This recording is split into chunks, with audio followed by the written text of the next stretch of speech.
Olá, tudo bem? Vou disponibilizar mais uma aula gravada para vocês. Esta aula será referente ao seu módulo sobre globalização econômica e financeira, tá ok? Eu vou compartilhar aí a tela para a gente iniciar, tá? Então deve estar aparecendo aí para vocês e vamos lá. Vamos começar essa aula sobre globalização econômica e financeira, beleza? Muito bem, gente. Em primeiro lugar, vamos dar uma revisada, né? Vamos recordar um pouquinho sobre a nova ordem mundial, a nova ordem da globalização pós-Guerra Fria, né? Pelo menos as características mais essenciais, tá? Para a gente desenvolver melhor esse assunto. Então, essa nova ordem mundial pós-Guerra Fria, ela se inicia na década de 90, logo no início dos anos 90. Ela é caracterizada por um mundo multipolar, com várias lideranças regionais, com vários polos de influência, novas lideranças, né, inclusive, tá? Observamos aí uma intensa disputa econômica entre essas lideranças, uma briga por mercados consumidores, também uma crescente disputa tecnológica, né? Tudo aquilo que se refere a novas tecnologias, e a formação de blocos regionais de comércio. Isso passou a ser muito comum a partir dos anos 90. Já havia se iniciado antes, mas se intensificou a partir dos anos 90. E aí a gente pode citar alguns desses blocos, né? A União Europeia, o SMCA, a sucessora do NAFTA, do Acordo de Livre Comércio da América do Norte, o nosso Mercosul, o bloco da APEC, a Parceria Transpacífica e vários outros. Perfeito? Muito bem. Nessa nova ordem mundial, nós também nos habituamos a dividir o mundo em dois grandes blocos, né? O norte global, o sul global. O Norte reunindo os países de melhores condições de vida, de um melhor padrão econômico-social, independentemente de eles estarem no hemisfério norte ou não, né? Você pode ver aqui pelo mapa que faz parte do Norte global, do Norte mais rico também, a Austrália e Nova Zelândia, no hemisfério sul. E o Sul global reunindo os países de padrão econômico-social inferior, países mais pobres, né? E esse sul global não restrito ao hemisfério sul, como você pode ver aqui pela abrangência territorial. Perfeito? Muito bem. Outro ponto, né? Caracterizar direitinho aí o que significa o termo globalização. Na globalização, a gente verifica uma intensificação de todas as relações e integração internacional, na área produtiva, na área comercial, no que se refere a moedas, troca de moedas entre os países, nos avanços tecnológicos que se alastram pelo mundo e na liberalização dos mercados. Fala-se que essa globalização, na verdade, não é nova, ela é antiga. Ela está apenas intensificada nas últimas décadas. Dentro dessa globalização intensificada nas últimas décadas, a gente percebe uma, entre aspas, né, compressão do espaço-tempo. Claro que nós não estamos comprimindo o espaço, comprimindo o tempo, né? Entenda, é uma expressão que se refere àquela sensação de que nós temos de que o mundo ficou menor, de que as distâncias estão menores, de que o tempo passa mais rápido. Por quê? Porque nessa globalização se acelerou muito tudo quanto é fluxo. Fluxo de pessoas, fluxo de mercadorias, fluxo de capitais, fluxo de informações. Perfeito? E como é que tudo isso se acelerou? Pelos avanços nos transportes, pela incrível revolução do mundo digital e pelo domínio do mercado financeiro na economia. Perfeito? Muito bem. Nessa questão aí da globalização, a gente pode dar uma observada também no pensamento de Milton Santos, sempre lembrado nos vestibulares, né? Primeiro, aquela globalização como fábula. Aquele mundo da fantasia de que a globalização irá resolver todos os problemas da humanidade, tá? Que nós vamos ter aí a resolução de todas as questões econômicos sociais. Mais um outro viés, um outro olhar, a globalização como perversidade. Opa, não é bem assim. Na verdade, a globalização está trazendo problemas ou acentuando problemas que já existiam. Então, ela traz, na verdade, um mundo, uma realidade mais perversa, com o aumento da pobreza, do desemprego, né, e muitos outros problemas sociais. Mas ou a opinião do Milton Santos de uma globalização como possibilidade, uma globalização que seja mais inclusiva, né, que possa trazer benefícios a todos aqueles que participem desse mundo global. Ok? Isso é importante você perceber. Ainda para o Milton Santos, e naquela questão de fluxos, né, que nós mencionamos agora há pouco, né, fluxos. Tudo aquilo que circula, perfeito? Tem movimento, tem dinâmica dentro do espaço, né? Já apareceu aí numa tela anterior. Os fluxos de pessoas, de mercadorias, de capitais que se movimentam eletronicamente, o fluxo de informações, de imagens, de ideias, de valores, tudo, né? Só que para todos esses fluxos, né, acontecerem, se tornarem reais e se intensificarem, para o Milton Santos, nós precisamos daquilo que ele chama de fixos, né, aqueles elementos que são materiais, que possibilitam esses fluxos. E esses fixos envolvem toda a infraestrutura necessária, como na infraestrutura de transportes que tem se modernizado, a infraestrutura de redes elétricas, de cabos, de centros logísticos, né? Tudo isso precisa ser transmitido, né? Todos os equipamentos técnicos e mesmo aquilo que é a estrutura institucional dos vários estados-nações e que organizam tudo isso, todos esses fixos, né? Tem que haver investimentos para que esses fixos sejam instalados e existam, né? E favoreçam e facilitem os fluxos cada vez mais intensos, comprimindo o espaço e o tempo, né? Como vimos anteriormente. Perfeito? Muito bem. Seguindo, nesse mundo global, uma das grandes preocupações é a guerra da informação, né, a geopolítica digital, visto que o mundo informacional, esses fluxos de informações, têm nos trazido aí maravilhas, mas por outro lado, tem nos trazido problemas com as falsas informações, com o controle dessas informações, né? Quem vai comandar tudo isso? Quem estará controlando a distribuição de todas essas informações? E especialmente no caso das fake news, né? Das informações falsas, aquilo que desinforma, que manipula, né? Que controla e induz pensamentos. Toda a coleta e uso de dados pessoais se insere nessa preocupação.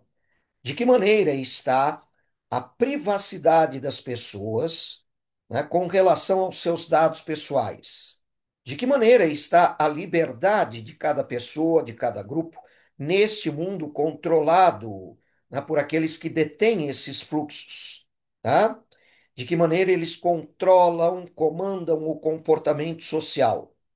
E também a questão da soberania, né? Visto que esses fluxos não são, em termos de controle, compartilhados por todos os estados-nações, né? Você tem aí mil possibilidades para que a soberania nacional seja comprometida, seja ultrapassada por aqueles que controlam esses fluxos, né?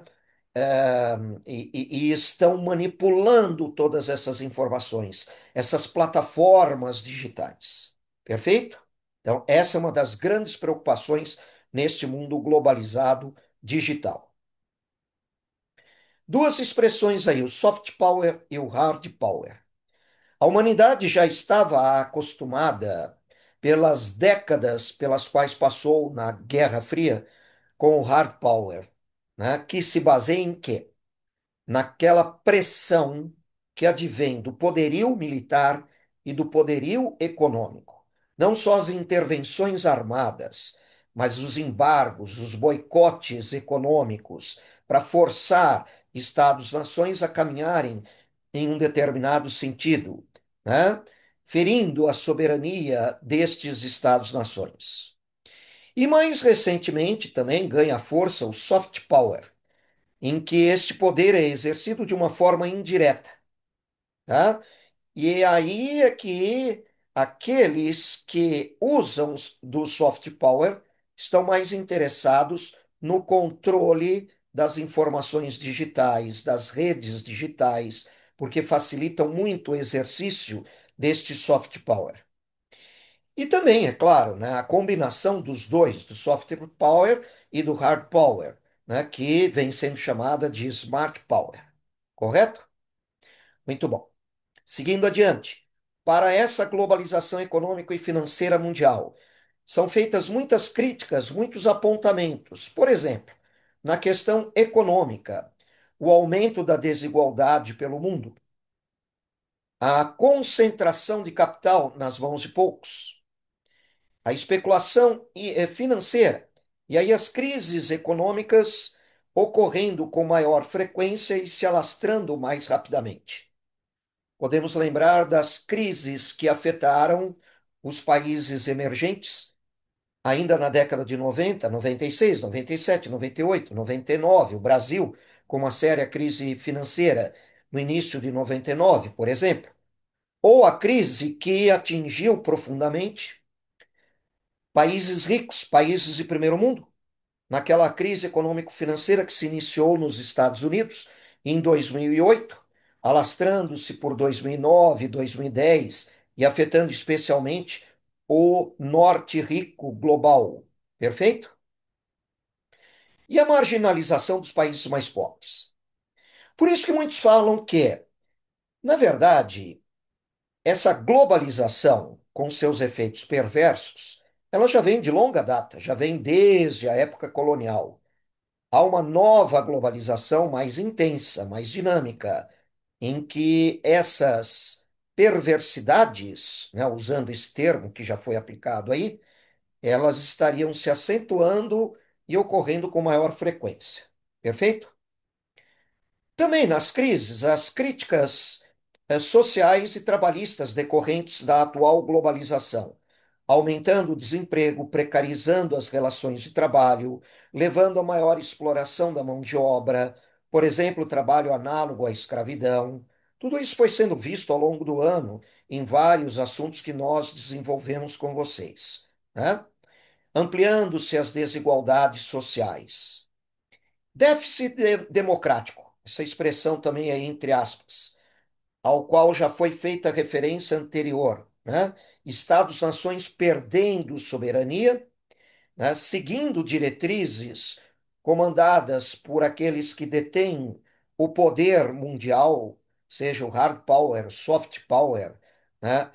Os fixos ou os fluxos, né? E que acabam prejudicando as suas populações.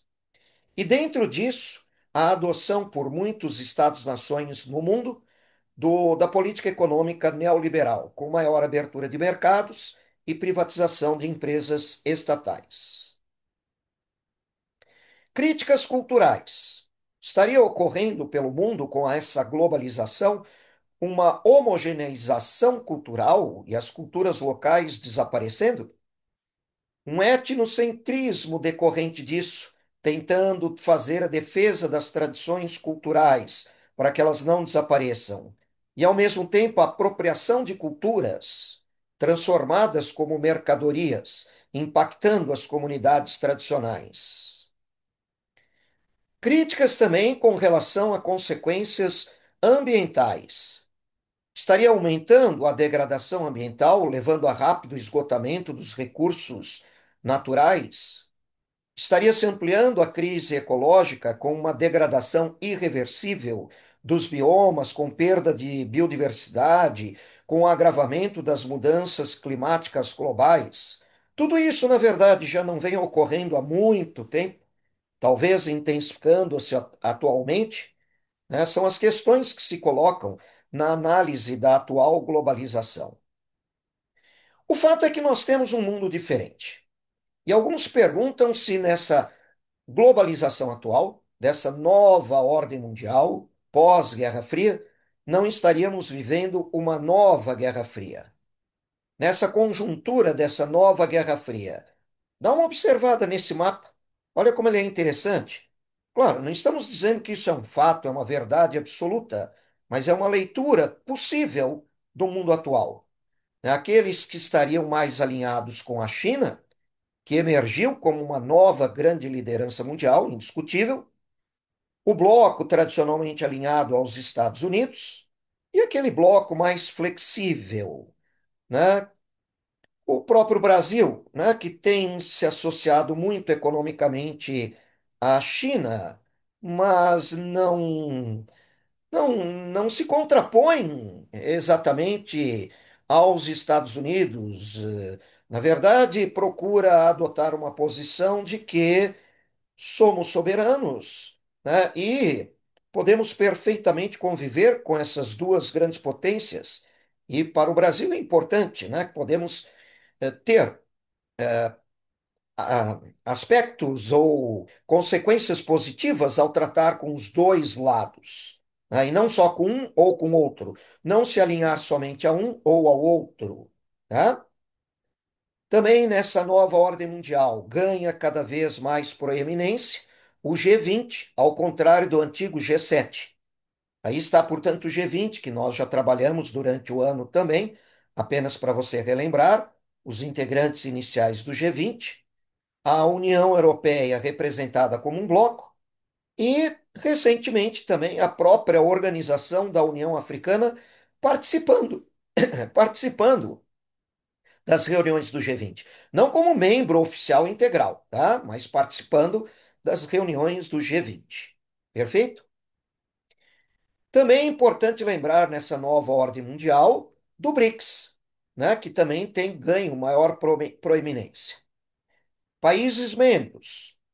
Estes são os países membros atuais, turma. Claro que pela sigla BRICS, tudo se iniciou com Brasil, Rússia, Índia e China. Depois a entrada da África do Sul, mais recentemente, de 2024 para 2025. A entrada efetiva de mais alguns países, né, totalizando-se aqui, ó, os 11. África do Sul, pela ordem alfabética, tá, gente? África do Sul, Arábia Saudita, o Brasil, a China, o Egito, Emirados Árabes, a Etiópia, a Indonésia, a entrada mais recente, a Índia, o Irã e a Rússia. Aqui em ordem alfabética, não ordem histórica de entrada no bloco, tá? Mas temos também uma novidade países parceiros. Não são membros efetivos, tá? Mas são parceiros, como é o caso da Bielorrússia, ou Belarus, da Bolívia, do Cazaquistão, Cuba, Malásia, Nigéria, Tailândia, Uganda, Uzbequistão e Vietnã. Mais uma vez, tá, gente? São países parceiros, não são membros efetivos. Tudo bem? Ok? Muito bem. Este BRICS, que eu disse, ganhou maior proeminência no atual mundo global, né? Representa os 11 países membros, não os países parceiros, perfeito? 39% da economia mundial, quase metade da população do planeta, 23% do comércio global, 36% da produção de gás, 43,6% da produção de petróleo e, fundamental, hein? Para as redes digitais, para o mundo informacional, 72% das reservas mundiais de terras raras. Importantíssimos esses minérios para as novas tecnologias, as altas tecnologias, importantíssimas para a rede, para os fluxos informacionais, tá? Para as novas tecnologias. Perfeito? Então, fundamental a gente perceber isso daí. Tá ok? Muito bem, turma. Recomendações finais, né? Leia com atenção esse módulo em seu material, na sua apostila, estude bem o assunto, procure resolver os exercícios e, havendo dúvidas, nos procure aí, né, pessoalmente para que a gente possa esclarecer as suas dúvidas. Tudo bem?